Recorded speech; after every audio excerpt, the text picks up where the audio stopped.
মায়া বলল, কি হয়েছে, কথা বলেন না কেন? তখন আমি মায়ার দিকে তাকালাম, তারপর বললাম, বলেন, কি বলবেন? তখন মায়া বলল, আপনি কিসে পড়েন? তখন আমি বললাম, আমি ইন্টার ফাইনাল ইয়ারের পরীক্ষা দিয়েছি। আপনি? মায়া তখন খুশি হয়ে ওর হাত বাড়িয়ে দিয়ে বলল, আমিও। আর বলল, আচ্ছা, আমরা যেহেতু একই ক্লাসে পড়ি, আমরা কি ফ্যান হতে পারি? আমি মায়ার হাত না ধরে বললাম, হওয়া যায়।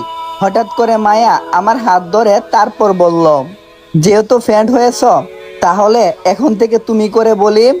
আমি মায়ের কাছ থেকে আবারও হাতটা সরিয়ে নিয়ে বললাম, ঠিক আছে, বলবো। তারপর আমরা কিছুক্ষণ গল্প করে রুমে চলে এলাম। মায়া মেয়েটা অনেক মিশুক, সহজে আমার সাথে মিশে গেছে। 7 দিন পর আজকে মায়া চলে যাচ্ছে, সাথে আমার ফ্যামিলির সবাই, শুধু আমি বাদে। একদিন রাতে দাঁড়িয়েছিলাম, যখন নিচে নেমে রুমে যাব, তখন ভাইয়ার রুম থেকে ভাবি ভাইয়াকে আমার ব্যাপারে কি যেন বলছে। তখন আমি দরজায় কান লাগিয়েছিলাম, শুনতে পাচ্ছি ভাইয়া ভাবিকে বলছে, আচ্ছা, তুমি সবাইকে তোমার বাসায় যেতে বললে, কিন্তু সাজ্জাদকে যেতে বললে না কেন?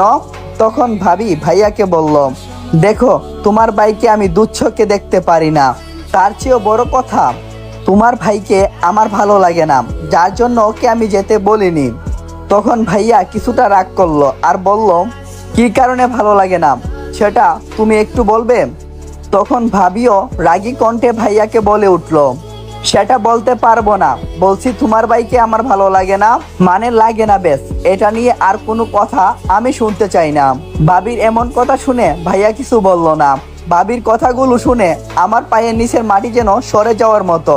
জানি না ভাবি আমাকে কেন পছন্দ করে না, ভাবির কথা শুনে ভালো লাগছে না, তাই আর রুমে গেলাম না, ছাদে চলে গেলাম। ছাদে গিয়ে ভাবির কথাগুলো ভাবছি, তখন হঠাৎ করে কেউ একজন আমার পিছনে এসে দাঁড়ালো। তখন পিছনে তাকিয়ে দেখি মায়া দাঁড়িয়ে আছে। মায়ার দিকে তাকানো মাত্রই মায়া আমার হাতে একটা চিঠি ধরিয়ে দিয়ে চলে গেল। চিঠিটা খুলে পড়তে লাগলাম। চিঠিতে লেখা ছিল, তোমাকে প্রথম যেদিন দেখি সেদিন তোমাকে ভালোবেসে ফেলছিলাম, অনেকটাই ভালো লাগে, তোমার সাথে থাকতে ইচ্ছা করে। সত্যি বলতে আমি নিজেও জানি না কবে তোমার মায়ায় আমি জড়িয়ে গেছি। বিশ্বাস করো জান, তোমাকে আমি অনেকটাই ভালোবাসি। আই লাভ ইউ, ইতি তোমার মায়া। চিঠিটা পড়ে আমি কিছুক্ষণ ঘোরের মধ্যে ছিলাম। সত্যি বলতে আমিও মায়াকে ভালোবেসে ফেলছি, তাই ওকে হ্যাঁ বলে দেব, তবে আজকে বলবো না, পরে সময় করে বলবো। তারপর আমি ছাদ থেকে নেমে সোজা রুমে চলে এলাম, আর কখন যে ঘুমিয়ে পড়ছি তা নিজেও জানি না। সকালে সবাই ভাবির বাসায় গেল, কিন্তু আমি বাদে। সবাই চলে যাওয়ার পর আমি রুমে এলাম, তখন আমার ফোনটা বেজে উঠলো। পকেট থেকে ফোনটা বের করে দেখি মায়া ফোন করছে। আমি কলটা রিসিভ করতেই ওই পাশ থেকে মায়া বলল, কালকে আমি তোমাদের বাসায় আসব। তখন আমি বললাম, ঠিক আছে, এসো, কোনো সমস্যা নেই। তারপর আরেক কিছুক্ষণ নানান কথা বলে ফোনটা কেটে দিলাম। পরের দিন সকালে ছাদে গিয়ে বসেছিলাম, তখন কেউ একজন এসে আমার পাশে বসে আমার হাত ধরলো। তখন আমি তাকিয়ে দেখি মায়া, তাই আমি ওকে বললাম, তুমি কখন এসেছো?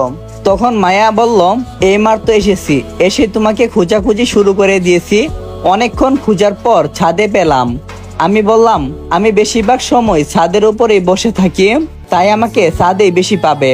তারপর আমরা দুইজনে বসে অনেক কথা বলতে লাগলাম। অনেকক্ষণ কথা বলার পর হঠাৎ করে